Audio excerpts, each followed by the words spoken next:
And we heard many of you wondering, but what is Guerrilla working on? And today we get to show you. Before we dive in, I want to be very clear about one thing. We absolutely love making single-player games, and we're going to keep making them. They're a huge part of who we are as a studio. But next to that, we also had this long-standing dream to try to do something different. Our own take on how you can explore the world of Horizon together as a team of machine hunters. It's something new, it stands on its own, but it's also still very much Horizon. Let's take a look at how this new journey begins. Welcome to Between the Joysticks. Press start and then we're off. Nick and Jon, they've got the sauce. Breaking news and some hot takes. Even if there's some mistakes, Nick is captaining the ship, while Jon gives thoughts straight from the hip. But when their powers combine, we're all in for a hell of a time. Between the Joysticks, it's the best. Up to 6 things they will address. Tell all your friends and settle in. Between the Joysticks now begins. Hello there, and welcome to episode 166 of the video game podcast Between the Joysticks. On this episode, we told you last week, we are at a Defcon 1, people. Start freaking out. We had a Nintendo Partner Direct announced and already aired between last episode and this coming week. We have a PlayStation State of Play, which will be over 60 minutes of game reveals. Get hyped, folks. On top of that, we also have Horizon Hunters Gathering announced from Guerrilla Games. And we also are going to discuss the Pragmata demo. All that and much more on this episode. I'm your host, Nick, and as always, I'm joined by my co-host, Jon. How are we doing today, Jon? I cut my finger. Yeah, you hurt yourself. I got a boo-boo. Is it your game-playing finger? It's my right middle finger, so, okay, that's I'm not one of those. Do you ever use 2 fingers for the triggers? I do not. Yeah, that's weird. Some people do, but I'm not one of those either, so no, I should be good. I should be able to continue bebopping around on this little ditty of a game I'm playing, but I'm okay, man. I'm okay. I thought for a second there I was needing stitches today, and I just didn't want to have one of those days. Sure. It seems like, like, oh God, my tire just popped. Oh God, I got to rush to the hospital. Like, there's just certain things you don't want to deal with. So, but we're good. I'm concerned you're on such a hot streak playing video games and platinum them. I don't want you to have to stop because you hurt yourself. Oh my God, Nick, I cut my hand off. It's gone. I'm just a nub. Yeah, well, that's all right. I'd get the PlayStation Access. Yeah, that's right. I'd figure it out. I'd figure it out. Could make a joke about that Shriners commercial we were talking about earlier, but I won't. Fair enough. All right, let's open up with some video game talk. We like to fill the early moments of the podcast with some smaller stuff that doesn't need a larger discussion. And the first one I wanted to bring is our old buddy Craig Mazin. I know him. Yeah, from Chernobyl, and currently working on the Last of Us television show. Well, he has a new television project coming, and shocking enough, he's going to be doing a Baldur's Gate television show for HBO, and it's going to take place after the events of Baldur's Gate 3. How fucking crazy is that? But that's actually not why I'm bringing it, because I wanted to talk about the Last of Us television show. Okay. Okay. Sure. I just had to 180 in my brain. Because what this effectively means, right, is that at least the television show will end with the next season, and the show will obviously just be the second game and be done. Yeah. We won't get a continuation of that story, and we'll keep it spoiler light. But how do you feel about that? I'm most disappointed that I, for the first time, kind of think the needle is in the negative direction of will we get a Last of Us Part 3 game? Yep. And that's where my brain goes to immediately. Sure. Like, you're right. I don't need the show's fine. There's lots of moments. The first season was great. The second season, obviously, we've discussed it enough, but to not see another chapter in Ellie's story does feel incomplete. I think like one of the most famous for now. But one of the things a lot of people say is that like the ending of the first game felt more like of a conclusion than the ending of the second game. And I don't know if I think that, but I know a lot of people do. But it's just like having her kind of spoilers for The Last of Us 2 people. Okay, sorry, I'm really bad with spoilers. I try to be better. But the way that game ended with her kind of just wandering off, It's like there's more to tell here, and like there's more to say with where Abby's going and stuff like that. And so I just feel like, not to mention what's the rest of the world look like. We haven't really gotten a lot of that. So it's more of a disappointment from that standpoint that I think Neil's probably just not going to go back to it. Well, yeah. Well, again, yeah. Never say never. Yeah. I don't think the Last of Us franchise is dead by any means. Whether HBO itself chooses to do its own spin-off with its own original story, original people, but that it's such a strong property that I would assume Naughty Dog will eventually want to return to it. Yeah. That could be 10, 20 years from now, but who knows? It might be controversial to say though, but like I know a lot of people feel the opposite. Like I don't want Last of Us without Ellie. Like I don't need to learn another character's horrible backstory and horrible existence in this world and all that stuff. I want to see her to its conclusion, and if this is its conclusion, then I guess that's where we're at. But what would you think if the show decided to change the ending? I'd probably hate it. I know it's hard to say. Yeah, it's hard to say without knowing. But I mean, do you think that would be? Interesting. It'd be interesting. I mean, and the fact that Neil Druckmann has been so involved. I mean, he's obviously moving on to other things right now. But if they were to change the ending, you better believe he's going back into the room with Craig and figuring that out. Yeah, of course. So I feel better about that than like obviously what happened with Game of Thrones, and it's just like, okay, George R. R. Martin didn't have anything to do with this, and that sucks. But yeah, I don't know. It's just kind of I still feels incomplete to me personally. Yeah. I hear you, but I'm excited for obviously the third season of The Last of Us. I think obviously, as we know, there's some really strong elements in the second half of that game and the Abby arc, and the Rat King being one of them. That I'm excited, but. Yeah, it is interesting that it's just going to end as naturally as the game did, as that's what it appears to be. I do. Nothing's official on that. I do think this third season of The Last of Us is going to be received much better than the second season. I think it's going to be a big dip of the way that the show's received. So I'm excited for it as well. But yeah, I guess if we were to see more of it, it's going to be much further than I'd like. But it's okay. It's fine. Plenty of stuff to do.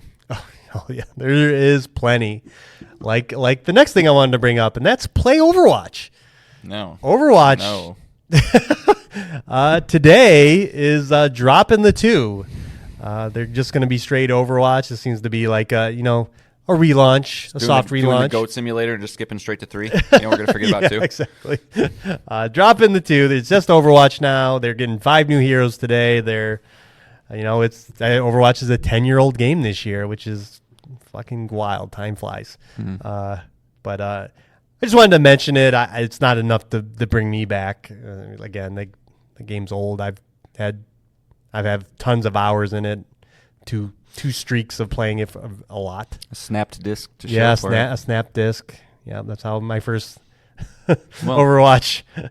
Well, so that being said, I know you're not session ended. I know you're saying you're not going to go play this one again, but like, is there anything you've seen from any of the characters that like looks interesting, or like have you even just kind of been like, I don't care enough to even dive into this? No, I don't. Yeah. Okay. It's just it's too old at this point, and it was fun when they did like the nostalgia, where they had the game mode where it played just like it did at launch, and that was fun to go back to just to get that feel again. But now the game has so many more heroes.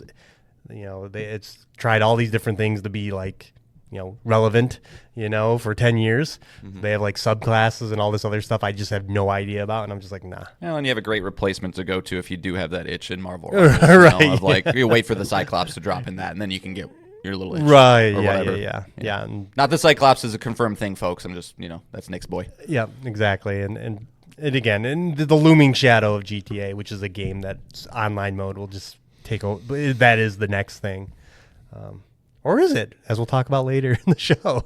There's a couple free-to-play games or multiplayer games on the horizon. Wink. Yeah. That we could look into. But I figured it was worth mentioning, as Blizzard as a whole seems to be doing this.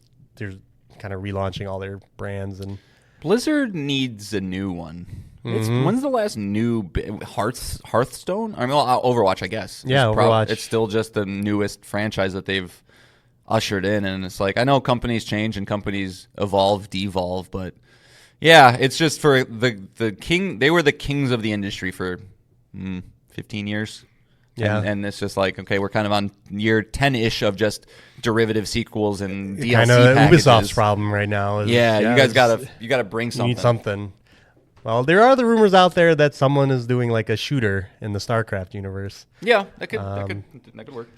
Maybe it is time to like maybe leverage your IPs in other genres and see if any of those hit. But yeah I know. Poor Blizzard. Oh yeah, poor Blizzard. All right. I mean, that's really all I got, unless you got something more. Nope. All right. Let's get into the show. This is how the show works. Jon and I can both bring up the 3 things to talk about for a total of 6 things. It can be a game we're playing. It can be a topic. It can be a news item. But it can also be an email from you, the listener. Our email address is betweenthejoysticks@gmail.com. Our Twitter account is @joystickspod. You can follow us there for updates on the show or DM us there. And finally, we have a YouTube page that is Between the Joysticks. Comment on any of our videos to be read on this show. And let's kick it off, Jon, with a surprising announcement. Yeah, we were just kind of doing our daily tasks, and I heard Nick makes a very specific noise when there's something video game related, and it's noteworthy. He does this very specific or I don't know, I can't do it, but I heard it and I went, what's going on? And then out of nowhere, 5 days ago on the February 5th, sound the guards make when they find Snake. The exclamation point. Yep, exactly. But we get a surprise blog post from Guerrilla, makers of Horizon, showcasing their new online multiplayer game. So as I like to do, I'm going to read directly from our friends over at the PlayStation blog just to make sure I cover everything in better verbiage and words than I could do off the top of my head. So, the game is titled Horizon Hunter's Gathering. It is a cooperative action game developed by Guerrilla for PS5 and PC that lets up to 3 players team up as heroic hunters to protect a world under threat from deadly machines. Combat is tactical, reactive, and deeply skill-based, building on the tactical precision of the Horizon games while embracing the dynamics of team play. The foundation of Horizon Hunter's Gathering centers around challenging and replayable hunts. Today, we are revealing 2 game modes: Machine Incursion, a high-intensity mission where waves of machines pour out from underground gateways led by a formidable boss, and Cauldron Descent, a longer multi-stage trial in which ever-changing rooms push hunters to their limits, from brutal machine encounters to hidden doors that promise power and rewards for teams prepared to open them. Both modes will be available in our upcoming closed play test through the PlayStation beta program on PS5 and PC. We're excited for players to get hands-on and help shape the game with their feedback. In Horizon Hunter's Gathering, you choose from a roster of uniquely skilled hunters, each with distinct melee or ranged playstyles and weapons, and select hunter roles further embedded with a roguelike perk system to craft the build that best suits your style and your team. These hunters have their own motivations and personal struggles, which come together in new stories we want to tell in the world of Horizon. The game has a narrative campaign which will introduce new mysteries, characters, and threats, but we're keeping that under wraps for now. As you hunt dangerous machines in the wild, you'll travel through a range of environments that bring missions and stories to life. Each location offers its own atmosphere, challenges, and opportunities for the team to explore. Between missions, you'll return to Hunter's Gathering, a vibrant social hub where players can connect, prepare, and celebrate victories together. Here, you can customize your hunters, visit vendors, upgrade gear, and team up for your next adventure. So quite different from their single-player stuff. Nick, what are our thoughts on Horizon Hunter's Gathering? I don't quite like the name. Doesn't roll off the tongue. No, it does not. The video's funny because it had the Todd Howard effect. And if you remember, before Bethesda was ready to release Fallout 76, their multiplayer title, Todd Howard came on stage and was like, no, don't worry. Us at Bethesda, we still do single-player games. Let's see the briefest of teasers of what we're doing. And there were, 2 10-second trailers for Starfield and Elder Scrolls 6. And then they started talking about Fallout 76. And this video starts the same way. I forget who the guy was, the creative director, but he's like, oh, don't worry. Guerrilla Games is still focused on single-player games. Like, he had to emphasize that several times to kind of make sure we're all not freaking out that Guerrilla Games is doing a multiplayer title, which, to be honest, that's fine. I'm really not freaking out. No. It hurt more when it was Naughty Dog, to be honest. But when Naughty Dog announced Last of Us Factions. Yeah, my first question is really, did you ever play Dauntless? No, I never did. Because that's kind of the closest comparison to this. In Dauntless, you picked your hunter, you had like a home base, and then you would go out and do hunts just like this. And then once you completed that boss, you would go back to base and do everything they were talking about here. You upgrade weapons, get loot, all that stuff. The loop seems exactly the same. Yeah, I mean, what I remember about Dauntless was it was very much positioned just as the free-to-play Monster Hunter clone. Yep. With a very much more vibrant art style. I stayed away from it kind of specifically for that reason, just because I didn't, the Monster Hunter gameplay is not really my jam. But I agree with you for sure. But I almost get like it's similar to that, but also Night Rain. And I don't think that this game took a lot of inspiration from Night Rain just based on how early that came out. But like, you're going in with 3 people. Right. You have these, seemingly environmental enemies you have to kill that eventually a big boss is going to come out and you got to tackle that. And then you're probably going to, they mentioned the doors and the things you go through, which I would, in my opinion, is just like risk reward, right? You're probably going into a door. If you do it, you get a new perk that's going to help you throughout your run. So yeah, it's not really something that I would latch onto immediately, but I gotta say, I walked away from this trailer feeling good, which is might seem like a low bar to clear for a lot of these kind of announcements, but much of the time I watch it and I go, oh my God, this is just it doesn't look good. It's not gonna find an audience, and I'm not saying that this one will, but while a lot of the internet is just lampooning the way that this game looks and doing, I was going to ask you about the art style. Doing the typical, like, why is Sony making this? Like, don't they know we want Horizon 3s? I got to say, I think this looks quality. It looks pretty good. I mean, there's something to be said about the Fortnite aesthetic taking over everything. But to me, this almost looks like an evolution of the Fortnite art style. In a minor way, I guess. It's nothing major, but, like, it's not just those flat, matte, no textured things on everything. It's like there's almost like a Spider-Man Into the Spider-Verse kind of like pacing going on, and I don't hate it. No, I don't hate it either, and I think it works because I think the game has personality a lot, and I think that helps a lot. The choosable characters, they fit in the Horizon universe, but they're very like animated and fun. And you do see Aloy in this as well. That I think that helps with like not being entirely turned off by the art style or the premise. Is that I think it like between the art style of the characters and then just the robot dinosaurs and robot animals of this franchise lend kind of well to like this art style that they chose. So Yeah, I agree. I'm not hating it either. Okay, good. Yeah, I thought I was a little crazy. That's always a hard stance to take in this day and age when it's like, oh, I don't hate the art style when you see a lot of people doing it. But yeah, so obviously there's a lot we don't know. We haven't seen much gameplay or anything like that. What the loop looks like, I could see myself being a little concerned. Like any of these games of like, what's the longevity look like? Like, there's got to be a good reason to keep wanting to do another run, to do another run, to do another run. And if it's like just kind of your standard, like, okay, kill this monster, now go kill this monster, now go kill, it might get a little old. But they did say that these are just the first 2 modes. They'll probably add more modes down the road. But yeah, they said it's canon. Yeah, it's not like a weird like side thing. It's got John's favorite Horizon character, Aaron. Yeah, that guy's so forgettable. Every time I see him, I have to like remind myself, who are you? So I do like, again, all the characters look pretty wild, but like, are they making a nod because the real fat character has red hair? Are they like, is that a direct nod to the meme of Fat Aloy? I like it when teams do that. So hopefully, and I'll use this moment to tell obviously, as people know, I work with John, and it's always fun when someone walks away and leaves their computer unlocked. Yep. I mean, this has been going on for years now. That if John leaves his computer unlocked, I will always change his background to this image of Fat Aloy, and it's just some fat older lady with the Aloy hair, but in the Aloy universe. And so when John comes back to his desk and minimizes his window, he gets the nice surprise of Fat Aloy. Yeah. But I feel like they're doing that tongue in cheek here. I think I could see them doing that. Wasn't there a Fat Drake mod in something? Oh yeah, that was the thing. It was a Fat Drake mod. It was the indie little cake game. Oh, Fat Princess. Fat Princess, yes. Oh, and it looks like they did. Oh no, never mind. Sorry, that's a rumor. Yeah, sorry. So yeah, I could see them absolutely leaning into that. I think that'd be fun to do.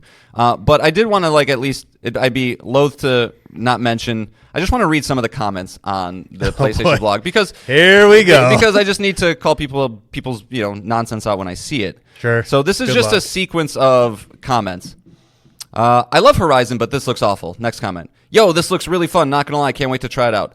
Next comment. Well, this looks incredibly cringe and lame. Who asked for this? Great job ruining this franchise, Sony. Next one. I liked it. I'm really looking forward to playing it. Next one. Still chasing that next live service hit. Should have gotten on to Horizon 3 where it would have made money. This, I'm afraid, will not.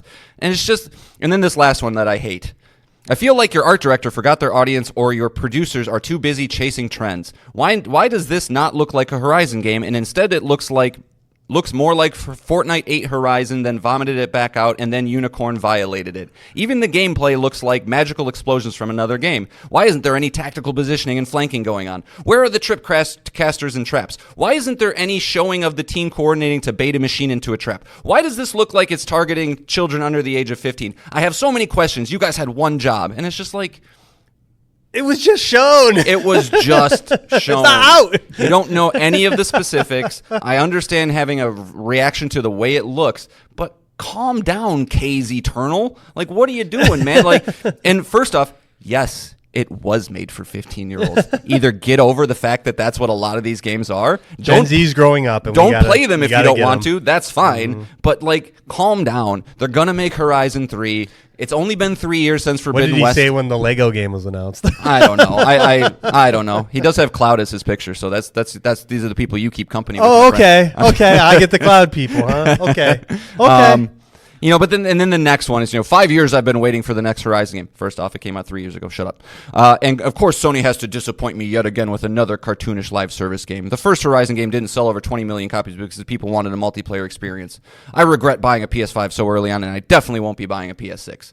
And it's just I feel bad. You can't read those, man. No, I know, and it's stupid to bring it on a podcast and it's stupid to waste my breath with it. But it's just even if there's one person listening to this podcast that takes that route with things, I do it sometimes in my life. I try not to, and if I do it, I try to reflect on it and not do it the next time. I get that way with the current administration of this country. I feel like we're in this place now, Nick, where I can talk about this openly and not feel too bad about it, right? Okay. Where it's I get flustered and then I just settle down for a second and think about it. It's okay, just it's not that big of a deal.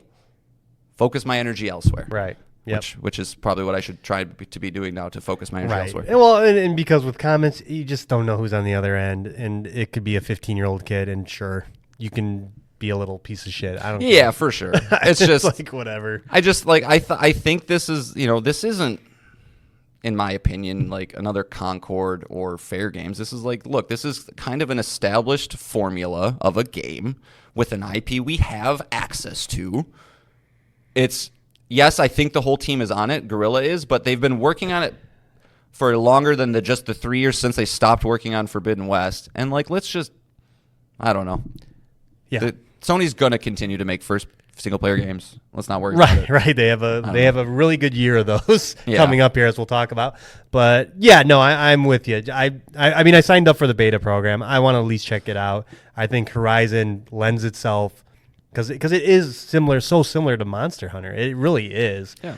And I think when we play this game, it'll feel like Horizon. It's definitely gonna have the traps and bowcasters and all the other toys. They might be locked to specific characters. I don't know, but again, they did a 10-minute video. The game's just announced. Let's cool our jets. Yeah.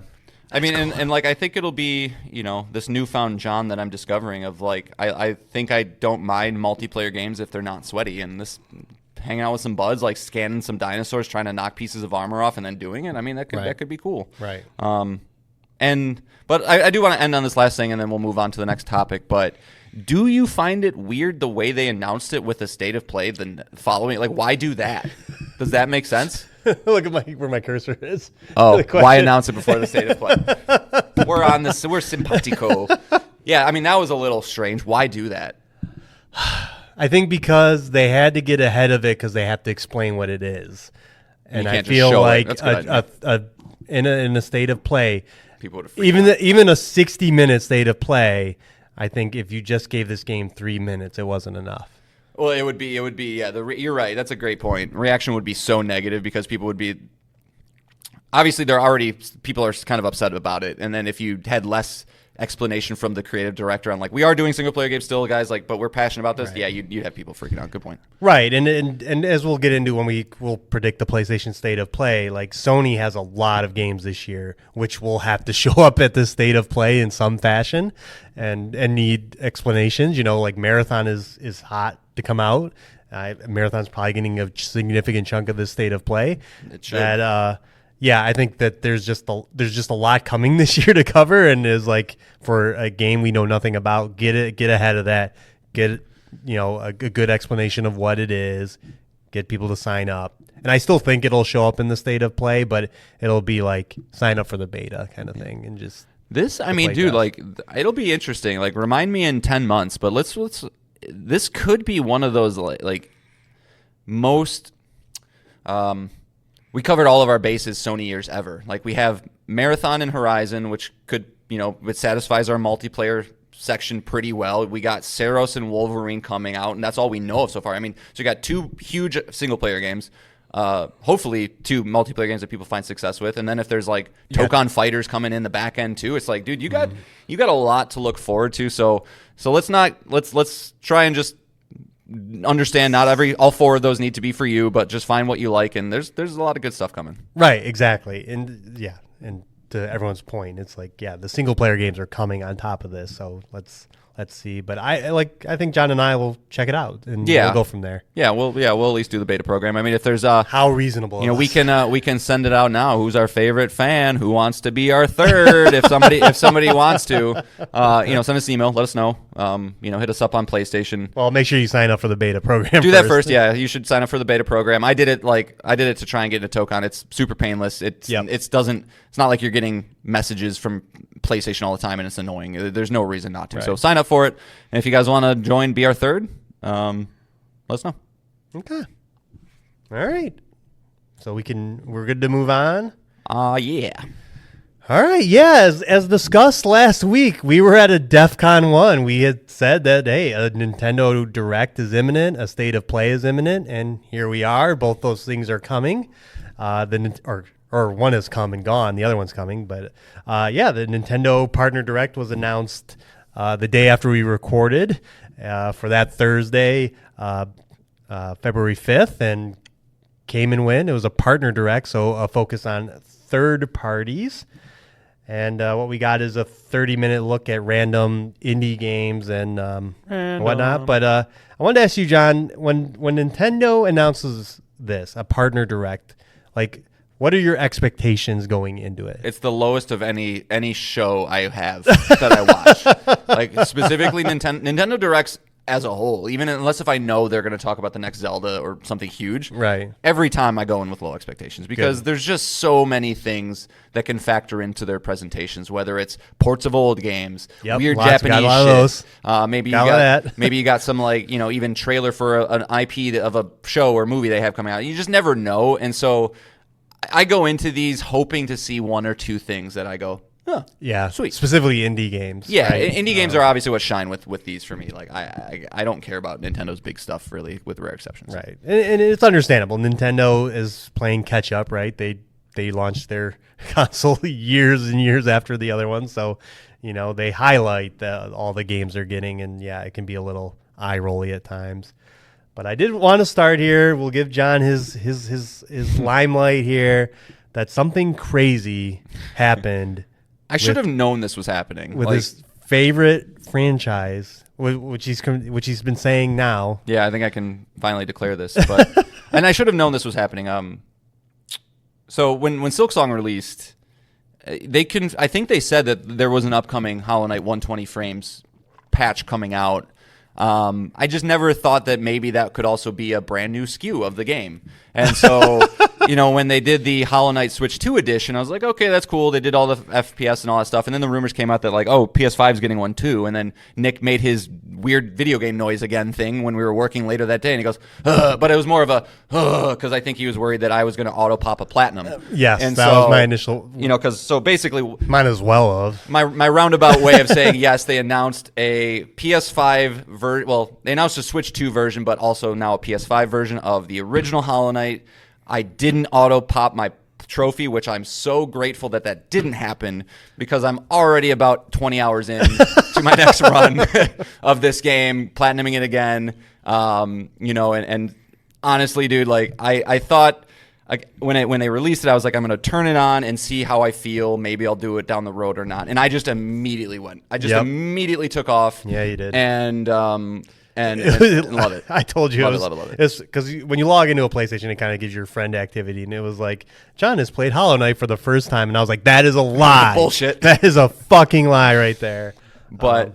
it's been, and it's such an interesting playthrough. I can absolutely say that this is one of the most unique playthroughs of a game I've ever played because maybe I just know it so fucking well at this point. And maybe the best thing to explain to you, Nick, that you could understand is like it's like playing Gunstar Heroes now. Where it's just like I know where I know every single thing that's going to happen. I see the boss. I know what it's going to do, and you can just get through it so seamlessly. And I haven't died yet. I'm just coming across the bosses. It's like that. I think it's a Watchmen quote. It's like, I'm not trapped in here with you. You're trapped in here with me. I thought the same one. Like every time I go into a boss fight or a gauntlet room, I think that, and I stomp the floor with these guys. But I know once I get to the end of the game, because there have been some close calls, once I get to the Pantheons and do all that again, it's going to be that same feeling of like, chest tightness and all that stuff. But I'm so happy that this just happened, and it even got me like, well, why don't you just go get the European version of the game too? And I was like, yeah, maybe I will. maybe I will. I'll wait 5 years when I want to play it again and go get that one to do it again. It is dumb that trophies really impact me so much, but they do. They fucking do. I mean, this is a good thing, right? It's the purest form of saying a game is near perfect, right? Is you have a chance to play it all again, and it's kind of quote unquote fresh because the trophy data isn't there, and you're just running away with it, and that is the sign, that like, do you know how badly I want a Red Dead Redemption 2 upgrade just so I can be like you now and just re-experience that game? And maybe we'll go on Thursday. It's possible, yeah. Maybe, I don't know. That is possible. That obviously. Yeah, this is obviously one of your favorite games of all time. I mean, that solidifies it. And that's what I think I can confidently say. Hollow Knight is a number one now of a favorite game, not best game. That's an important distinction, but it's my favorite game. I'm pretty sure. It's just it tickles every single thing I like about games, and it's been fun. Like my son Levi is super pumped because he really enjoyed watching me struggle against the Pantheon. So he's like, "Oh, I can watch you do this again." Yeah. And I'm like, yeah, of course. And so, and it feels nice, like struggling alongside Jesse, or hope I will eventually struggle. Yeah, I wonder how he feels because he played the game. Well, yeah, I don't think. I mean, I would imagine I would get a big, beefy, caps locked message from him once he does it, and I haven't gotten that yet. So I imagine. Well, I'm wondering how he feels, like, because he's just started playing the game like either a month ago or whatever. That this version came out right while he's mid play. I will say this. There's no difference. So like, if anybody feels that way, don't. It's like a little bit smoother, a little bit sharper, but nothing crazy. But Jesse did update me that he got to Absolute Radiance, the final boss, and lost to him, and then he went to the practice area and beat him 3 straight times. Oh my god! Which is like I remember that exact feeling, and I think I messaged him. I was like, "You're there, like that. You're there. Right? You just have to now. It just has to. How many times are you willing to slam your head against a wall? Right. Yep. And you'll do it. I understand that. Yeah. So anyway, Hollow Knight over, but it's I will see if this like just go right into Silksong again. I don't know. Yeah. It'll depend because like Resident Evil will be out then. Maybe we'll get some sort of other indie game date announcement. You're so thing. spoiled right now. I know, man. It's great. You're so spoiled. But how fun would it be if you did get Red Dead 2 on Thursday, though, and we can both play like, wee! Yeah. You know? Yeah, that's true. Cool. Well, the only problem is how stacked this year is. It's I know. like, it has to be out like now, or I might not even. It was a good time for this to come out. Right. Yeah. Yeah, exactly. Yeah. And just, I mean, Team Cherry going from mum's the word, no nothing. Here's a to bunch of just stuff. A bunch of just cool things happening, between, obviously releasing Silksong and then the announcement of DLC for Silksong. And then this all of a sudden coming out of nowhere and just be like, yeah, it's out now. And here we are they're having one hell of a They're great. a time. I love them. They get it. Yeah, they really do. But all right, from that aside, This was the greatest Nintendo Direct of all time. What do you mean? we're not going to go over each individual announcement because let's be honest, It's like it the worst sucked. Nintendo Direct of all time. Yeah, It was bad. Kind of funny. Blessing rated it a 2.5 out of 10. So Woof. yeah, and then a lot of the people on the show followed suit. So yeah, this was pretty bad. But did you have any takeaways from this? No, I mean, it's one of those, like, I don't understand why you even have events with this caliber of stuff. I mean, it almost seems like Todd Howard wanted a venue to, or like a way to close out a show and like say all of his things, as opposed to just being like, all these games are coming to Switch. Right. And I'm referencing the way they closed out the show is they basically brought Todd Howard out and he's like, all of our games are coming to Switch too. So, But not Starfield. but not Starfield. No, but like, Oblivion remake and Fallout 4 and Indie. an indie. And so I imagine Starfield once we get more info. Which on that, but- which again are very important. If you're a Switch 2 only gamer, sure. I just Great. don't know how many of those people there But are. also, Especially I heard the that are gonna Cyberpunk game was like serviceable, right? You could play Cyberpunk, but like, you're really playing these games here and not. I mean, I bet you Anywhere else? the Switch 2 can run Fallout 4 pretty well. Oh yeah, for sure. I don't know how it's doing with Oblivion. Yeah, because or that was the already indie. kind of buggy on PlayStation. But Yeah. anyway, yeah. So overall thoughts of the show. It just, I mean, it was very, very underwhelming as a whole. Yeah. There was no big first party thing. There was no big third party thing. Yeah. It was just these like weird franchises that maybe I've heard of at one point in my life, but never have I heard of, even come across somebody that's a fan of them. Right. The two standouts of the whole show were games we've seen before. Orbitals, the co-op anime-inspired game. It Takes Two style. Yep. Yeah, It Takes Two, split fiction style. And then the Adventures of Elliot, the Square Enix RPG that takes a page from Zelda. Those were the two highlights. But I will say one of the worst trailers I've ever seen here in a showcase ever. I cannot believe they allowed Nintendo to put that footage out is Tokyo Scramble, which is a third-person game where you're running away from dinosaurs and giant bats. It looks so bad.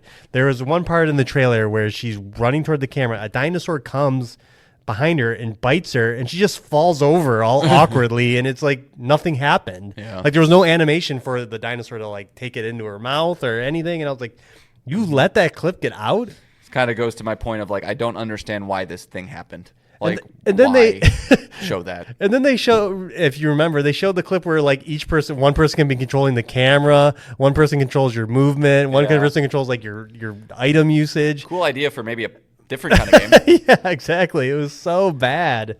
But Yeah, I mean, I think it's easy to say that trailer cost it sales, because if you just went onto the Nintendo eShop and looked at some screenshots of like, ooh, dinosaur game, Right. you might get it. right. And But it's out like not if- Tuesday, I not think, if you've too, like seen next it. week. So yeah, Or no, I think it's out tomorrow. That's right. It is next week from the Nintendo Direct. It's Oh, out man. tomorrow. Can't wait to see those reviews first. When we're recording here. Pragmata got a demo. We'll talk about that later because that came to all platforms. Turok Origins showed up again. And looks okay. Third person / first person cooperative shooter. Kind of like the art direction. It's like, like cyberpunk Native Americans. Yeah. fighting all these aliens and monsters. Didn't look terrible. But yeah, nothing really to talk about. Yeah, I mean, I would just say if you are into a lot of the Japanese narrative-heavy RPG off-the-wall type stuff, might be a decent amount here. Specifically, there's a game called Kyoto Xanadu, which is it's a known franchise. I don't know what the previous ones were or anything like that, but it's looks like Persona RPG, but then there's also these sections that are like Metroidvania looking, where you're like going through hallways and stuff. I'm like, well, that's an interesting idea, but again, nothing that blow my socks off. And then the only other thing that's like, oh, that's a cool idea, but I'm not playing the game, is Monster Hunter Stories 3 Twisted Reflections, where like they really kind of showed off like the ability to swap between monsters to like traverse the world, which is a cool idea, but I'm not excited about that game at all. It was just, it was a rough slate of games. I will say the Adventures of Elliot game does look very good. I'm watching that one for a review score. If it's in the high 8s, I don't know if this one's coming to PlayStation, or I'm sure it will eventually, or if it's announced yet, but I'd check that one out. It is coming to PlayStation day and date too. So that's about it though. Yep. That's about it. Yeah. I think we can move on. If you like Bomberman. We can bury that There's one. Some Bomberman stuff.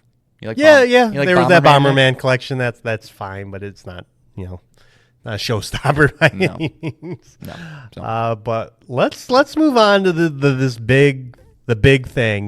We answered that email from Mark last week talking about showcases and what to be excited for. Well, when you have a state of play announced and it is 60 plus minutes, well, that is something you pay attention to, because this upcoming Thursday, which is February 12th at 5 p.m. Eastern, we are getting over an hour of video games covering PlayStation Studio games, indies, and third parties. And I'm going to start here, John, before we kind of get into kind of predictions and other things. Why not a showcase, John? Why not a PlayStation showcase? I feel like they're scared of that term. Yeah, I think it's retired. It's retired. They've gone too long to use it again, because it would set unrealistic expectations. It's 2023, yep. Yeah, you can't go back to that. So I think, and even when they were doing it, it might have been a mistake to have these different things, yes. Right? Like I understand where their viewpoint was of like, okay, state of play for smaller, bite-sized stuff, showcase when we have a lot to show. And I don't know if it was a result of COVID lingering or whatever it was, but I don't think they could ever find that cadence that they wanted. And so right. I think they've retired it. State of play now, they're just going to let us know how big and meaty it is. Well, I think they quote unquote retired it, but I think the next PlayStation showcase we would see would be like a PlayStation 6 thing. Yeah, they could do that. It would be like a big event. So. Because I mean, at that point, you don't need to worry about tempering expectations. You got to come out swinging as hard as you possibly can. But yeah, so okay, state of play's here to stay. All right. Well, let's cover before we get into predictions. Like Sony has a lot of games out there on top of Horizon Hunter Gathering. So I want to get your temperature check on what you think we'll see here for these games. Let's start with Marathon. That is the closest game. That is Shaq driving down the middle of the court with nobody in front of him, and he's going to score the ball. What is the release date for this? I don't even March 5th? Yeah, March 5th. Wow. Yeah, it is coming. So this is it says December 21st, 1994. Yeah. It is March 5th. What do you think they're going to do here? It's going to be here without a doubt. And again, this is a game that is kind of getting soft rebooted. Famously, John said it would come back, and it is. I thought it wasn't. I even went a step further, Nick. I said it's going to be received well. Yeah. Mm-hmm. So what do you think to be received well before we get our actual hands on it? What do you think we're going to get out of Marathon? I think Marathon will probably have the most screen time of any game. Just based on the release schedule, I would have maybe said Saros, but I think they can squeeze in another like, hey guys, we're going to show you a Saros thing before that one comes out in that's like April 30th. It got pushed back. We're getting ahead. Saros is next. I know, but I'm laying the groundwork, Nicholas. Okay. And so I think now's the time. Now, you got to be able to get people ready for it. You don't want to do anything much later than this because people are going to make other plans for what they want to play.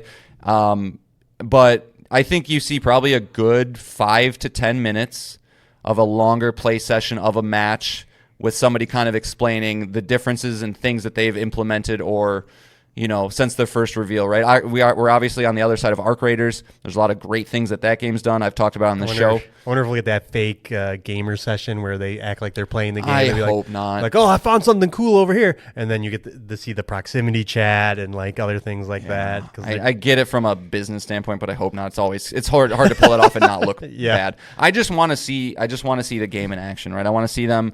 Yeah, I mean, say the right things. I think I talked about it a lot a couple weeks back, where it's like there's a shocking little amount of things for a extraction shooter that I've realized about Arc Raiders. It's simple. You load in, you get the things you need, you make sure that voice chat is on because that adds so much, and you just have a solid loop system that feeds into itself on repeat. And so I think they can nail all that. They have to have a good showing here because they've been granted a second life, even if it's like not. If the internet hasn't agreed on it, it seems like people forgot enough, like from the initial It'll be reveal. interesting how this goes. Yeah, so they need, but I think so. I think it is like if it comes out showing and doing the right thing, saying the proximity chat, showing good gameplay, I think they can get enough people to be like, okay, I'll give it a shot, and then they just have to launch right. Okay. Do you think it gets an open beta weekend before its launch? It's tricky because I don't. No. Do they avoid shooting themselves in the foot if it's not good? I don't think you do. I think Concord did that, right? Yes. Yeah, that we saw how that worked. I feel like you just go for it. Yeah, I don't know. It's a tough choice. I mean, it depends how confident they are, and it is Bungie. I mean, it'll probably play well, but yeah, that is a tough choice. It's like. I was going to make a statement earlier when we were talking about like the showcases and like the order of things about how cool a job it would be at Sony to like work out the schedules and plan the showcase and stuff. I would not want to be on the marathon team. Like I don't know, guys. I don't know. I don't want to make the wrong call. It's. I think there's. I think you open with it, to be honest. Just open with it. It's imminent. It's coming. It's. It's weeks away. I could still see that being like a 8-minute opener, right? Though, yeah, for sure. Okay, for sure. Yeah. I think opening's a good call too. Yeah. It's a known quantity. You don't want to end with it, Sure. and I don't think it makes sense to put it in the middle unless if you're just showing a minute trailer for some reason, which I think would be a mistake. So. Yeah, it's a tricky one though. Yeah, like you said, I don't envy them. All right, and then let's talk about Saros. That's the next upcoming release date, April 30th for this game. Again, this is from Housemarque. This is the third-person roguelike, technically a sequel to Returnal, a game John and I love very much. So, what do you think we're gonna get here for Saros? It's another game that I would say is definitely gonna be here. Yeah. What are you thinking? I'm trying to look up right now. Okay.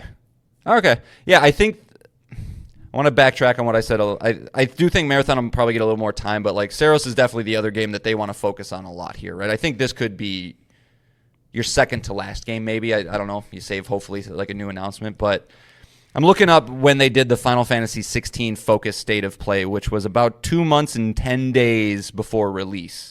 So that about tracks here, if you're going to do a state of play to the release. So it's like now's a good time to let everybody know what it is. You got to show us what's different about Saros and Returnal. But yeah, I think we just get a good meaty, like we're at this point with a lot of properties, which like we don't need more info. Just show us. It's the Resident Evil problem. I don't need more info on who Grace is and who her mom was. Like just show me the thing. Let that build up my hype. And I'm pretty sure Housemarque probably has a very special looking demo set aside that we can hopefully like see a boss battle. Yeah, that is cool. Exactly where I was going to go. I was going to say boss for sure. Maybe they say that there's some kind of co-op element to it because that was a late add to Returnal, so I'd imagine that would be a great stinger here. Is like, oh, here comes the other player, and I know John and I. That would be that'd be a really good game for us to play together. Yeah, absolutely. Well, especially Don't say if it plays like Returnal, okay. You and me could be pretty badass. I'm just saying. One of us has the platinum. We'll let you guys figure out who it is. But I also think, do you think, well, I'll ask you, do you think the game gets its own controller? Saros? Yeah. Yes. Okay. Yeah. So we'll see that. I'm pretty too. sure we're at the point where every single big first party release gets its own controller. Correct. Yeah. I think Marathon already got one, right? Yes, it does. Yeah, Marathon. Yes, Wolverine will get one. Saros will get one. I don't know, but I don't think Horizon would. But no. Yeah. Yep. Yeah, any big first party like physical release, I'd say. Yeah. All right. Let's move on to Marvel Tokon Fighters, which seems to be a guarantee to be here too, only because their Steam page updated and leaked a bunch of stuff. Oh, good. So we know that this game is going to launch with 20 fighters. No release date was leaked or anything like that, but it does sound like this is another game that'll get a blowout here, and we're going to see more characters. Yeah, I'm going to kind of bounce this one back to you as the Marvel guy. Yeah. Yeah. What about it? I don't know. I Whatever you want to say about it. I don't know. I mean, I think it'll be here. Release date, maybe. But definitely we'll see other fighters, which will definitely include Wolverine for sure. Does it make sense to announce another beta weekend or something without a release date? Yeah. Okay. I think, Yeah. you could see that. Yep, for sure. For sure. Yeah, I think that is another thing that will happen here. But I mean, I do see that. I can see this position. maybe it will get a release date. Like I said, like that Steam It page almost seems like a updating June game. Yeah. Like if they can have it ready. around Evo. Yeah, exactly. Right. Even if you can get it early May, let people get their hands on it to get it ready for Evo. Mm-hmm. Yeah, Awesome. we're gonna date for that one. Okay. All right. We're locking it in. Marvel Tokon Fighters. All right. Moving on. Marvel's Wolverine. Will it be here? This is a tough one. Mm-hmm. I'm gonna say. I feel like no. it will. I'm gonna say no. I don't know. Again, with 60 plus minutes, it might show up. Yeah, I mean, I don't know. It doesn't hurt a lot to say, hey, we're gonna throw in another 2 to 3 minute trailer here, but I just why? I mean, It needs like I think a proper gameplay blowout. Maybe this is too early for that. And I agree. I think there's always something to be said about what your audience is focused on in the moment. I think that's a very, very important thing that these companies should and do think about. And you don't want to blow your load before your next big first party release, which is Saros. It doesn't make a lot of sense to like get people hyped for that. And I agree. And maybe we can bridge this right now. Why is it over an hour? Because you're right. If this was a 30-minute, 40-minute state of play like they're traditionally timed, I would say no, Wolverine's going to get its time in the sun after Saros is out, after Marathon's out. But at 60 minutes, it could be there for sure. It absolutely could. I think, PlayStation has never been stronger, right? Especially compared to its competitors. It is about to have its best year ever, I would say. And so, where are third parties going to want to have their things? They're going to want to have them at PlayStation stuff. So I don't think it would be a problem for them to. That's a good point. Yeah, I just don't think it'd be a problem for them if they need to fill 60 minutes of stuff. They can fill. They don't need the help of their first party teams to do that. They can be more strategic with that. Yeah. So I think you can easily fill up. Through Phantom Blade Zero, through you could get the indie games like Big Walk or I don't know, Hades 2 announcement release, something that you can get these little 2 to 3 minute chunks. And I don't know about you, but the amount of times I watch a showcase and I go, holy fuck, there's only 7 minutes left. Right. That happens so much that you forget how much is packed into these. Right. So no, I think you made a great point. Yeah. I mean, PlayStation, especially off of a weak Nintendo partner direct and just a weak year, it seems, for Nintendo. And because of all the Xbox games coming to PlayStation, this is their, beat their chest moment of, PlayStation is the premier spot to play video games. It is going to be the premier spot to play Grand Theft Auto and all these other titles that...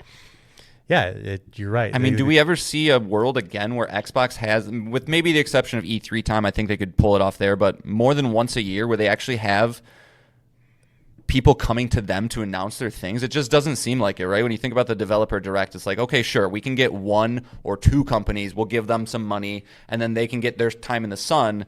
They don't have to share it with them. I just don't see this world where there's going to be this Xbox event and it's like, oh, we have Capcom here and Square Enix here and this and this. Unless and this they have and a this. Game Pass deal. No. Yeah, so it's like all of that's going to just migrate to PlayStation. Yeah. So yeah, maybe that is why it is bloated. It's as we'll get into our predictions that it's just there's just so much coming to PlayStation this year that they're just like fuck. Yeah. All right. The last announced PlayStation thing that has potential to be here. Can you guess what it is? Announced. Fair games. No, that's a good answer. Oh. I didn't have that on here Okay. because I think that game's dead. But Intergalactic. no, oh, I forgot Intergalactic. All right, Nick. What the fuck? Okay, okay. Yep, I fucked up. Sony does have a lot of announced games right now. All right, so fair games, yay or nay? I think that might be the vaporware game. Yep. Okay, I'd say nay too. Yeah, nay. And then Intergalactic.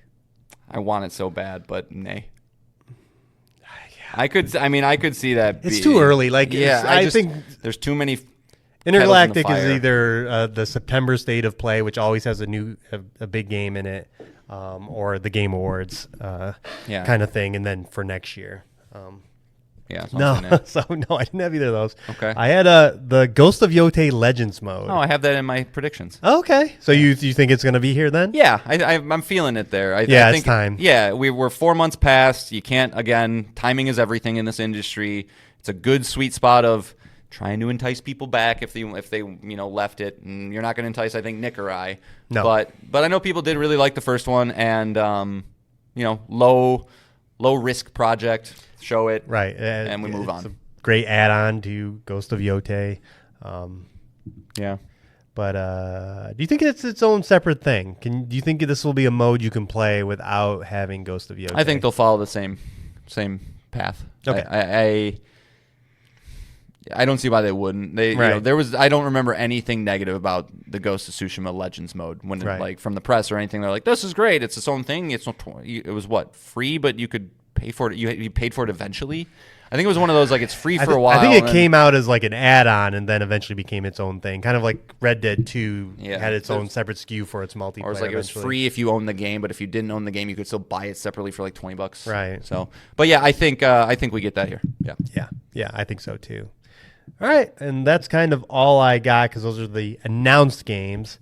So we'll just go back and forth. And what do you got? What do you got? So this one feels a little bit cheap because it's been a lot of rumblings of it, but a little game that sold 15 million copies called Detroit Become Human. There's a lot of rumors right now about there being a sequel that's going to be announced. The actor that played Connor in the game. That's what you think this is, a sequel? Or a show? You don't think they're remaking the game? I hope not. That's the only part I didn't. I mean, I think it's getting the Until Dawn treatment. It's going to come out again and get a PC release and a remaster. Who made for this? PS5. This was Quantic Dream. Yeah, and they're doing Eclipse. That's the only project we know of now. Yeah, you're right. It makes more sense to not be a sequel, but I'm going to just say sequel because I already said it. And I don't want to seem like I'm taking your ideas. Okay. So we're going with it. But yeah, I mean, it makes more sense. I just hope not. Like, I don't know. I always struggle when it's just like, what's our game bring? Gorgeous graphics. Anything else? It's like, all right. So like, I know people like the decisions, but if you're replaying a game, the decisions of, it's a weird one. But yeah, that could be. I'm money. Almost positive. Easy. Yeah, I'm almost positive that's what it is. I was just surprised to learn that game sold 15 million copies. That's kind of wild. That is why. I didn't realize that there was an appetite as much for those kind of games as there is.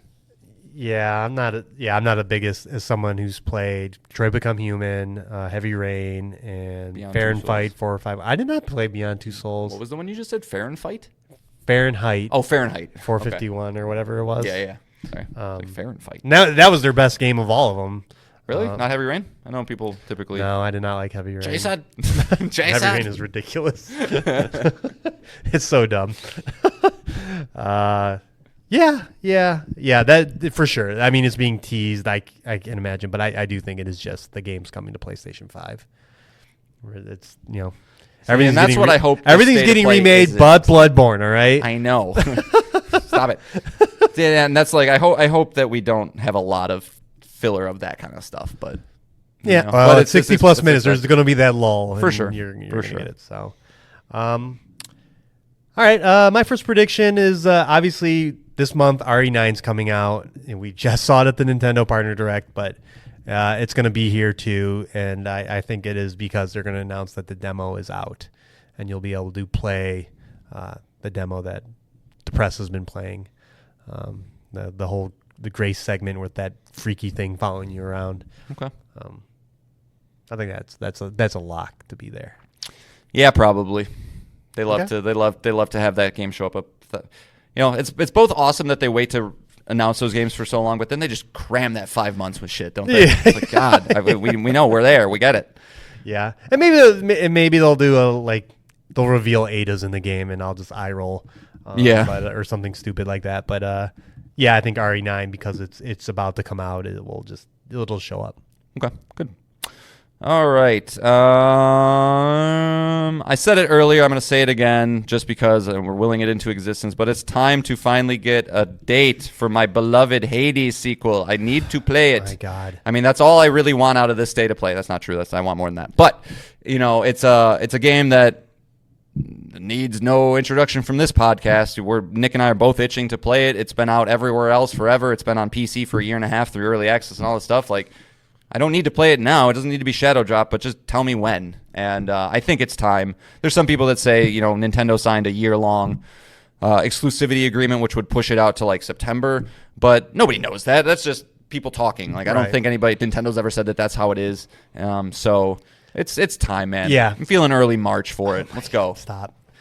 I mean, a release date would be great. Like any kind of like sweet physical edition would be awesome too, with some kind of collector's edition. I like I said, my predictions is like I'm kind of with all these big games that I'm really excited for. It would be great if for some kind of collector's edition too. But yeah, I mean that is like top of my bingo card. On top of Wolverine showing up, and now this is another one that I need to know. Give me multicolored contact lenses so I can look like Zagreus. That would be an awesome collector's edition bonus. That'd be sweet. And the little laurel thing that he wears on his head. Be cool. But yeah, no, that is, as far as, I don't have that prediction, but I want it to be there. Yeah. And if it is a 6 months exclusivity window, that would line up March. Yeah, So I think that makes would sense. be great. All right. This is more of we should probably talk about this. Okay. That 2D God of War rumor that has been plaguing us all last year. I've not seen it at all. Apparently, there is a Metroidvania God of War game set in Greece, so not the current timeline. Is it here? I mean, its greatest shot is here, right? When you're talking a 60-plus minute showcase. But as we've discussed, where do you slot it, though? Exactly. Like, where does it come out this year?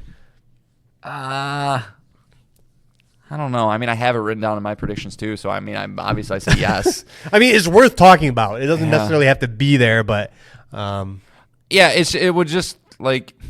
I want to know who's making it. That's I'm like big smoke. Where there's smoke, there's fire. Like, for who's making it, it could be any single team. I believe that. I think it's a project that doesn't even require third party.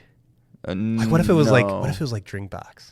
That'd be awesome. Oh my God, that's a great idea. They have a good relationship with pal of the show, Mark. He mentioned Guacamelee last week, and I was like, man, Drinkbox would be a great. I wonder if a team wasn't Blue Point working on the God of War live service thing, or was that Bend? I think that was Bend. Okay, maybe it was Blue Point. I don't remember. Yeah, I wonder if Blue Point could smaller, shorter project to get them on the books, because they bought them what 5 years ago and there's nothing to show for it yet. I don't know, but I think it could be any first party team. I love the idea of them outsourcing it too. Blue Points did the Dark Demon Souls remake, right? Mm-hmm. Yeah, where the fuck have they been? Well, that's what they were working on, one of those live service things. They that was like I thought it was just Sony Bend and no, Blue Point was roped into that. Fuck. So it's I don't know, but yeah, and they were doing the God of War. So they were doing the God of War live service game. Maybe they were like, okay, well, we cancel that, but you can't spin up a project and get it out. I don't know, man. Like it's a hard one. I want to see it, and because I'm interested in the franchise, of course, but also I want to know who's doing it. Like, 'cause that means a lot. Team Cherry. Yeah, they're having one hell of a year. That's why it took so long. We took this side project. Boy, I'd see John fall out of his chair. Oh my God, yeah, that would be the greatest collaboration ever.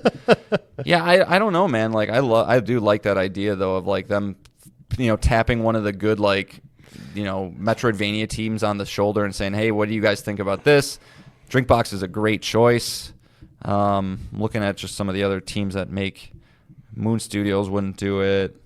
They go to Konami. Like, hey, Konami, make us a God of War game. They're making a game called Blighted. Who is? Drinkbox. Oh, okay. Well, but it could be Sony. Yeah, we've seen this game. It could be Sony Santa Monica. It could be Sony San Diego. I mean, making the MLB the show games. I don't know if you can spin that off, but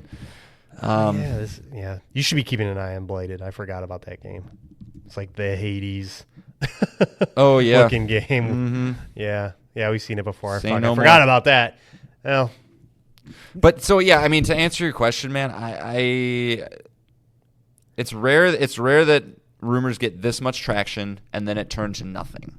It's rare that happens. It's just, to your point, is this the time, or they wait because it's not coming out this year because it can't fit? I don't know. Again, I don't think it's going to be a project that demands even more than you think about how they released Last of Us 2 and Ghost of Tsushima, right? And they were like a month apart from each other, and those are two big AAA games, and they probably felt extra pressure because the generation was winding down and they had to get it out. And to be fair, they were kind of forced to because Last of Us 2 had to get delayed. Yeah, so there's all the extra stuff, but I could see a world where it's like, look, if they have Marathon in March, God, this is a crazy year, Saros in April, what was the game that we said make Tokon in May, early June, and then Wolverine would be September? Mm-hmm. You have a couple months in there that could fill in a little spot that, I think Metroidvanias do well in the summer. Maybe. But I don't know. I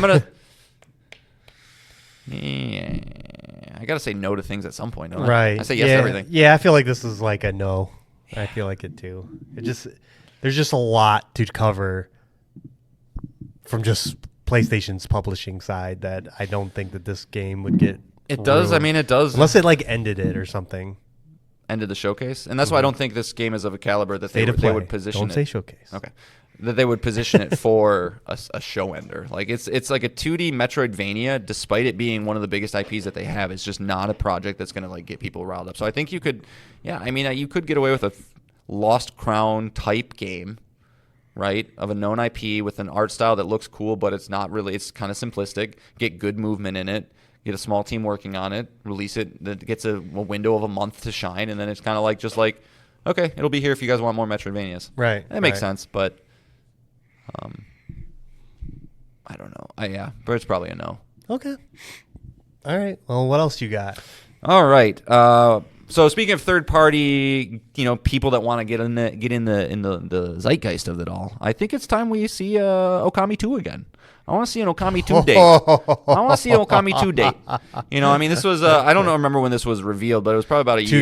2 Game Awards ago, right? So year and a couple months. Yeah, I mean, and I don't know if we'll get a specific date, but give me a year, give me a window. It's time. Let's see what that game looks like. Too early. Way too early. Is my feeling on that, but I would love it. I want to see what that would look like, but I think Capcom has kind of a busy slate here between Pragmata, Resident Evil, Onimusha, and then whatever else they're doing. So it's possible. But some of us believe though, Nick. That's fine. That's fine. How do you? This one's gonna hurt me. Okay, it's gonna hurt me deeply. Judas? No. Okay. I don't talk about Judas. Judas is dead. No, it's not dead. It probably will be. It could be here. I don't know. Judas could be here, but all right. Sorry, because they had they had a Game Informer article talking about the game, so it's possible. But I believe they even said in that article we don't have no idea when it's coming out. Stupid. Yeah. Mina the Hollower shows up again with a release date. Yeah. Yeah, well, it's going to hurt me too. I mean, it lost me the league last year. That is true. That hurts. That hurts. Hurts more you than it does. So when it comes out and gets 90 or something, I'm just going shit. I'm not playing you on principle. But again, Mina the Hollower is from Yacht Club Games, the makers of Shovel Knight. Was going to launch October 31st of last year. Weeks before it was about to come out, they delayed it. Mum's the word since. I mean, it's been 5 months now. I think it's time to say. Good pick. Yep. I think it's a good one. All right, let's take this away from games a little bit, but I think Sony loves to have these little sections towards the end of their their state of play is that kind of show off a little bit of hardware, a little bit of new peripherals. We'll get new faceplates and controllers. Yeah, you'll get some sort of new colors, but I think we also see them unleash their OLED PlayStation Portal. So I saw the rumors about that. Yeah, PlayStation Portal is a runaway success. I think more so than anybody even at PlayStation probably thought it was going to. It's always the top selling, money made like a peripheral or accessory in the video game sphere. And so, with the push of handhelds becoming more popular, a lot of different computer companies getting involved, Sony can kind of push it a little bit and, get an OLED version of it going. Yeah, get a little update to it. I mean, that thing now does cloud streaming. It's a great little piece of tech. So, and I think they're kind of continuing to push that because I do believe also that eventually we'll see, I don't think it'll be here, but some sort of really higher end handheld device that kind of, gets them into that ecosystem a little bit more too. Sure. Yeah, I think that's good. I think that's a lock. Yeah, sure. That'll be in this fall, I'm sure. Yeah, that's good. Yeah, that's good. We never kind of predict hardware, and we should be because it's always there. I don't know if maybe they'll touch on those speakers again and all their monitors. Who knows? I mean, again, 60 plus minutes they probably do. I want to put this on you here because I don't think. Has Microsoft ever been in a state of play? Maybe Forza showed up, maybe, but I don't know. I don't think so. I think it's never been. But this could be the time because we have a handful of games that are potential for their PlayStation announcements. Previous games, Starfield, Avowed, South of Midnight, and Keeper. Particularly Starfield is supposedly coming this April, but again at the Game Awards. In their acceptance speech, the developers of South of Midnight said it's coming to PlayStation. So I'm going to be surprised if that's here. And then Keeper, the game from Double Fine last year as well. I expect at least one, if not more, of these games to show up. It's a good call. I did see some sort of infographic about how much money Microsoft has made on PlayStation, and it's in the B's. Yeah, they're doing great. Call of Duty alone. Yeah, it's in the bills. So like 13 or 14 billion, something like that. So they're gonna keep milking that train for what it's worth. It would make sense. It would make no sense not to. Yeah. But I think you'll get that here. This isn't a prediction, but I just have a question because I see it right now. Are we gonna get any PSVR 2 stuff? VR, yeah, for sure. But as far as PlayStation's commitment to it, no. Yeah, no, none of that. What a sad. I remember being so optimistic when they went for the second one. Shame on me. They can't possibly do this again. Shame on me. I think we also see a decent amount of 007. I think that that's another one of the big games coming out this year. We haven't seen a crazy amount of it, but it's May too. It's hot. Yeah, it's coming up, and so I don't know what there would be between now and then, to really kind of showcase the game. Seems like Sony definitely has some sort of marketing agreement with them, and seems like a good enough time to show it off. I think this will be this year's Indiana Jones, a game that I think both Nick and I saw and kind of when we saw it, but then it's going to come out, people are going to love it, and we're going to be like, really? And then we're going to play it and be like, oh, I get it. No chance. Yeah, we'll see. No chance. Yeah, we'll see. But I think it's we'll see. Is there an official date for that one? Yeah. Mm-hmm. Well, it got delayed. It was supposed to be out in March. I'm sure. May 27th. Yeah. So like that Grand Theft Auto date. Yeah, I mean it's possible that they could be trying to get more of a spotlight in whatever the future state of play would be. I bet there'll be another one before May 27th, but it's why not just get in on the action. All right. Well, I really don't have much to say left. I mean, when you have 60 plus minutes, I mean, we could throw out everything. We could throw out Judas. There's going to be a PC port segment. I think Death Stranding 2 will get a PC port. You'll see a little bit there. Yeah, you're right. Death Stranding 2 will probably be here with its definitive edition or whatever. Yeah. Maybe you get some DLC of some free DLC or quality of life improvements, but you're right. You're right. These bigger showcases are always harder to predict because everything is on the table, right? Every single indie game I could want might be there. I want to see At Fate's End again. I want to see Windblown again. Right. I forgot about Windblown. It literally just popped in my head. The next game from Motion Twin who did Dead Cells. And I want to see all this stuff, but there's who knows? Right. Who the fuck knows? Right. It's yeah. You're gonna be disappointed though. Come Well- 6 o'clock on Thursday. Well, okay. Well, yeah. Let's get your. Are you done? You got any more predictions? Yeah, I know you said offhandedly Phantom Blade Zero is probably a lock that is coming this year. Yeah, but like That'll such a. be here. I already felt like my predictions were boring. I didn't need more boring predictions. I mean, what do you think about Stellar Blade 2? I don't think it makes sense to announce it. Too early? This show. It's weird. It's like I don't feel like we're gonna see a lot of new announced things For like beyond this year? Yeah, That's it's a just good like point. everything just seems like we're going to like.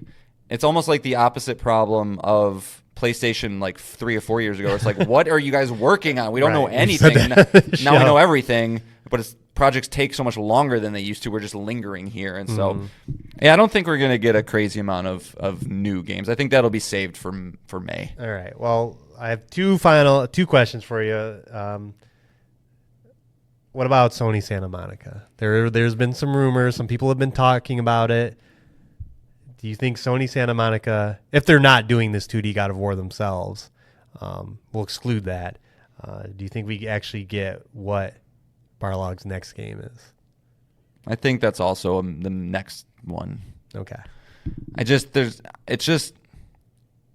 I'm a big believer in focusing on what's in front of us. Just I agree. a big believer, especially in this that. early in Like, the year. do we? Yeah, we don't need another AAA project. It's got to be a year away at least. If it were shown, we do not Right. need another one of those. Sure. And a lot of times Sony, it's out of their hands. Like if Marvel's involved, it seems like they always want to make sure that shit's announced way early. But when it comes to their teams, their people, like you don't need to do that.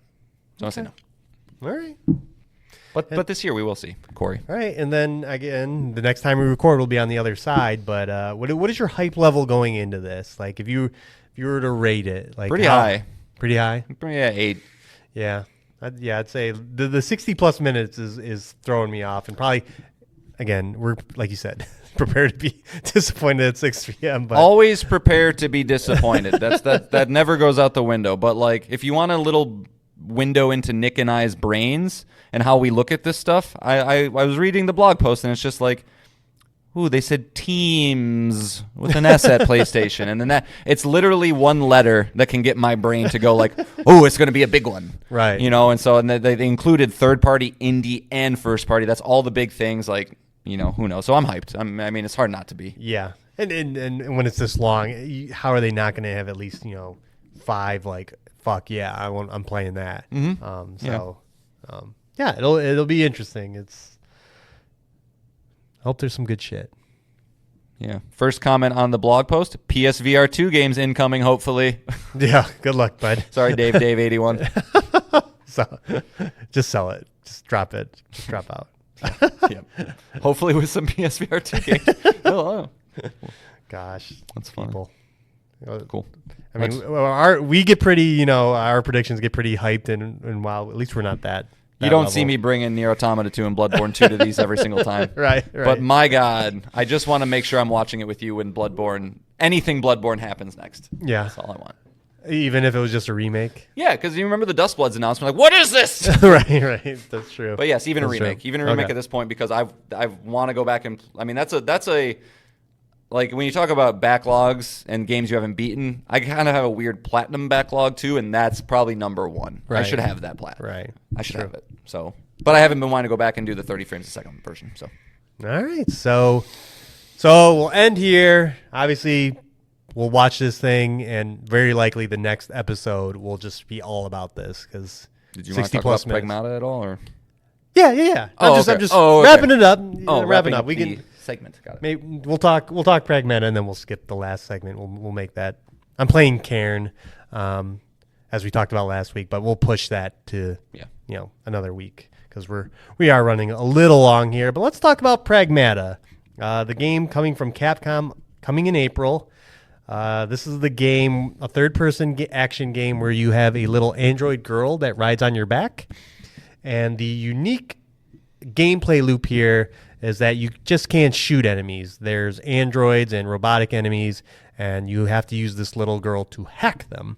So when you pull the left trigger to put your sights on an enemy, you can pull the right trigger and shoot them, but it's not going to do a lot of damage. But when you pull that left trigger, you also get this window which allows you to play this little mini game where you move a cursor around and hack the enemy robot. And what you want to do is make sure you hit all these points on that hacking screen, and this will weaken them, lower their shields, and then as you pick up more debuffs, they'll appear on there, and you can apply even more debuffs when you hack them.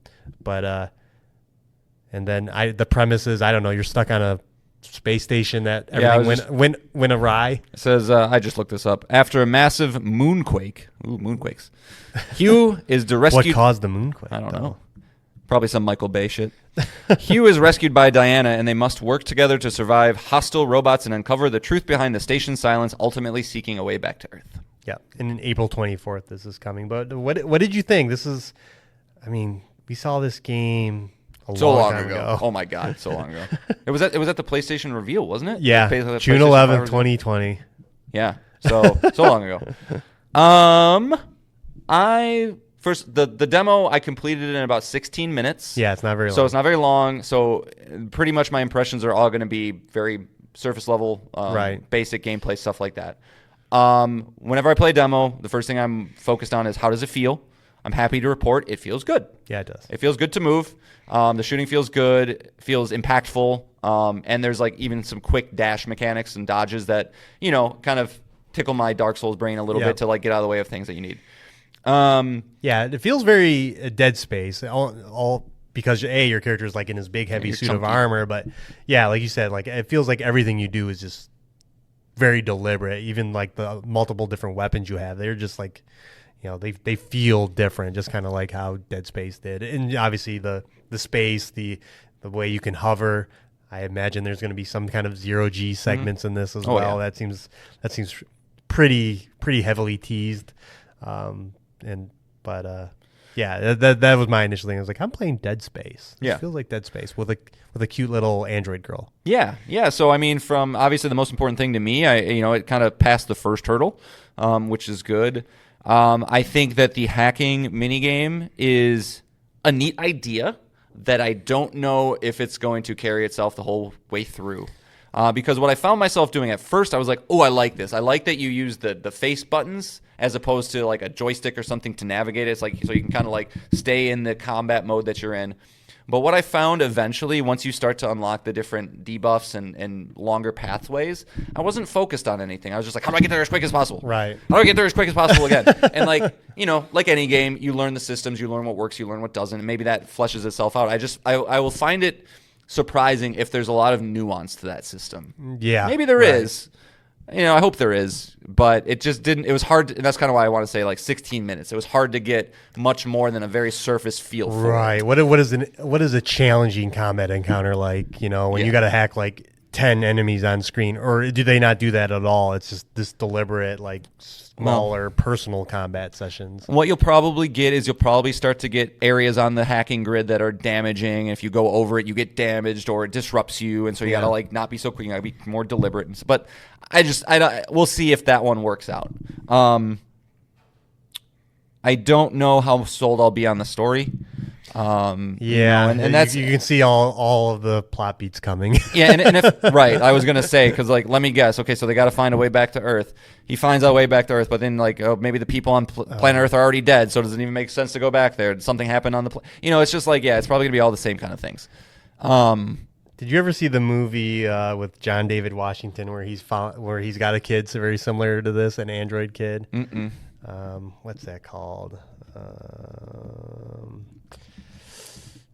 The Creator. I never. That was one of the super awesome trailer. Movie wasn't quite as good. It's an okay movie. It was a fun watch. I didn't leave and be like, oh, I shouldn't have watched that. But be some sort of thing. Is the little robot girl your enemy or your friend? And you find out she's your enemy, but then she becomes your friend. And, right, and all that stuff. Right, and we don't know why your main character is there. He could have some nefarious thing. Right. Like I was the one who caused this or something. Who knows? Yeah. But so there'll be obviously that Bond thing. The thing that Sony loves to get lampooned for a little bit of like it's definitely a parent simulator kind of thing. But what I did also take away from the limited demo is how linear it felt at times. Yeah. Which can be a good thing, can be a bad thing, depending on what you're feeling in the moment.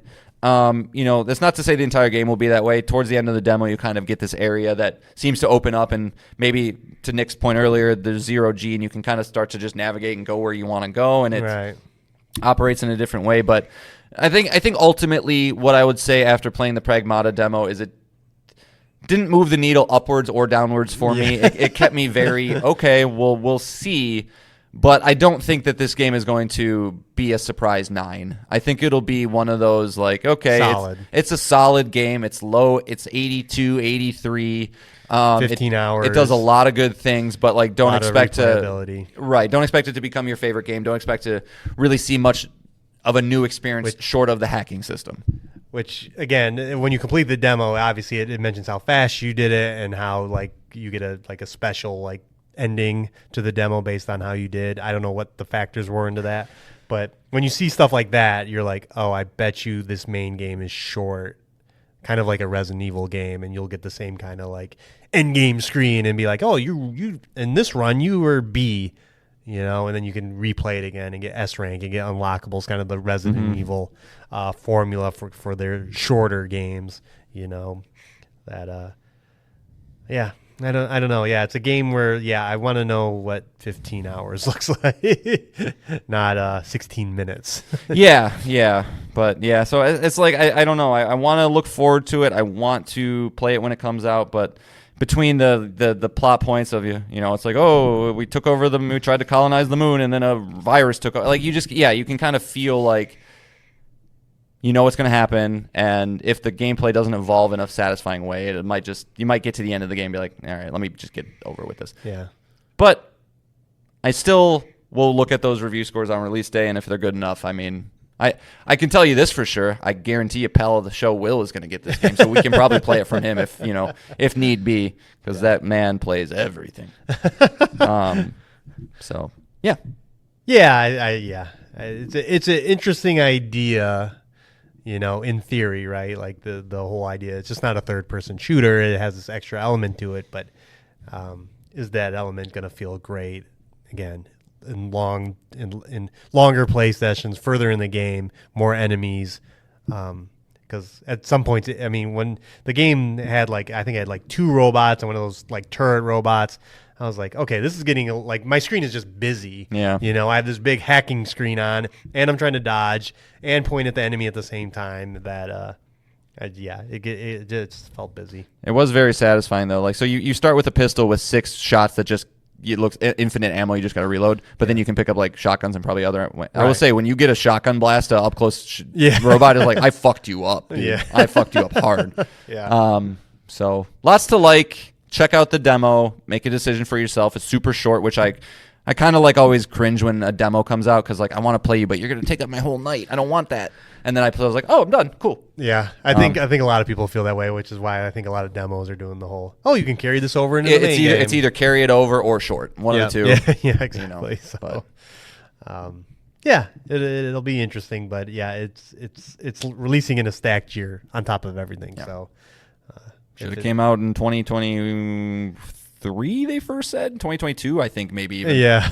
So. Yeah, it would have been a great launch year PlayStation game because, it's a unique title. It's perfect. People are hungry for games and there's not a lot to play. But now it's fuck ton of games to play. Yep. Good luck, Pragmata. Yep. You have a difficult title, difficult premise, stacked year. It's gonna be a tough sell. Yeah. So, all right. That's it. Another great show. Yep. Justin Verlander came back home to my Detroit Tigers. Yeah, that was some good news. Pretty awesome. Feel good stuff. Yep, pretty awesome. My Detroit Pistons are freaking killing it, which is great. Getting in fights with everybody, fucking shit up. playing Hollow Knight. Cut my finger. Yeah, life's good. Life's crazy. Yeah, who knows? Yeah, and so as we said, as far as teases next week, it'll probably be an entire breakdown of the PlayStation State of Play. There's just going to be so much to talk If about. it's not, it's a disappointment. Right. And maybe another Nick will talk about Nintendo Karen. partner direct. We're just talking about Karen for an hour, guys. It's fine. Yeah, I'm again be excited. Pal of the show, Mark. Make sure you watch this. This will set the tone for the year for the most part. Until we get into the summer months, and then we'll get that fall fleshed out. But yeah, let's see. Let's do it. PlayStation, have the sucker punch, the really good state of play that kind of establishes your dominance that I predicted you would have had last year, but here we are. It's interesting using a first-party team's name as an adjective there, but I appreciate it. I don't even know if it's an adjective. Don't correct my grammar if that's not an adjective. I'm so bad at that stuff. I think it's Verb. It's a verb. I don't know. Yeah, it's a verb. Well, correct me. I just told you to correct me.